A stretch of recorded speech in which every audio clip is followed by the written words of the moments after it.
গতকাল দ্বিতীয় সেমিফাইনালে ইন্ডিয়া ইংল্যান্ডকে মাত্র 7 রানে হারিয়ে দিল এবং এই টি-20 বিশ্বকাপে এই দ্বিতীয় সেমিফাইনালে একটা রেকর্ডই করে ফেললো, যে দুই দল মিলে টোটাল 499 রান করেছে।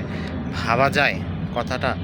এটা কোনো মগের মূলক যে একটা টি-20 ম্যাচে দুই দল মিলে 499 করেছে, যেখানে ভারত টসে হেরে ব্যাট করতে নেমে তাদের ওপেনিং ব্যাটসম্যান সঞ্জু স্যামসন আরও কয়েকজন ব্যাটসম্যানে মিলে তারা 253+ রান করে। সেই রান করার পর অবশ্য অনেকে নিশ্চিতভাবে বসেই ছিল যে এটা মনে হয় ইন্ডিয়া অনেক সহজভাবে জিতে যাবে এবং তারা তাদের যে বোলার, তাদের যে ফিল্ডার সব মিলে তারা ইংল্যান্ডকে খুব সহজে হারিয়ে দেবে।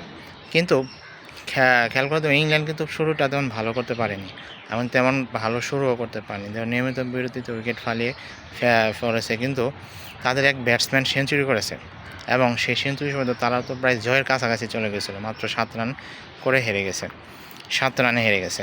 এখন তারা যদি নির্দিষ্ট সময়ে ঠিকমতো নির্দিষ্ট সময়ে যদি তারা কাজ করতো, আবার নির্দিষ্ট সময়ে যদি তারা এখানে আরও একটু আগে থেকে ভালো খেলতো, তাহলে মনে হয় ইংল্যান্ড জিতেই যেত, ইন্ডিয়া হেরেই যেত।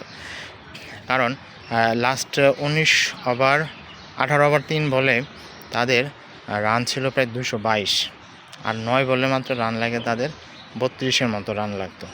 সেই রান তারা 9 বলের মধ্যে 24-25 রান নিতে সক্ষম হয়েছিল, এবং তার ফলেই এই তারা 7 রানে হেরে গেছে। এবং ম্যাচটা এক দুর্দান্ত একটা ম্যাচ ছিল এবং দেখার মতো একটা ম্যাচ ছিল।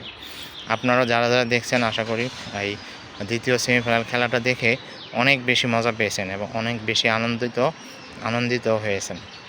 যাই হোক, এই ম্যাচটি পেয়ে অবশ্যই সবাই ক্রিকেট প্রেমীরা খেলাটি দেখে অবশ্যই অনেকে ভালোই মজা পেয়েছে এবং তারা এই টি-20-র আসলে একটা আলাদা একটা মজা পেয়েছে। যাই হোক, আগামী 8 তারিখ রবিবার সন্ধ্যা 7:30টায় ইন্ডিয়া এবং নিউজিল্যান্ডের মধ্যে ফাইনাল খেলা হবে, যেটা একটা দুর্দান্ত একটা খেলা হবে আশা করি। কারণ নিউজিল্যান্ডও ভালো খেলে এসেছে, আর ইন্ডিয়া তো লাস্ট কয়েকটা ম্যাচ যেভাবে খেলেছে সেটা অবশ্য আসলে বলার মতোই নয়।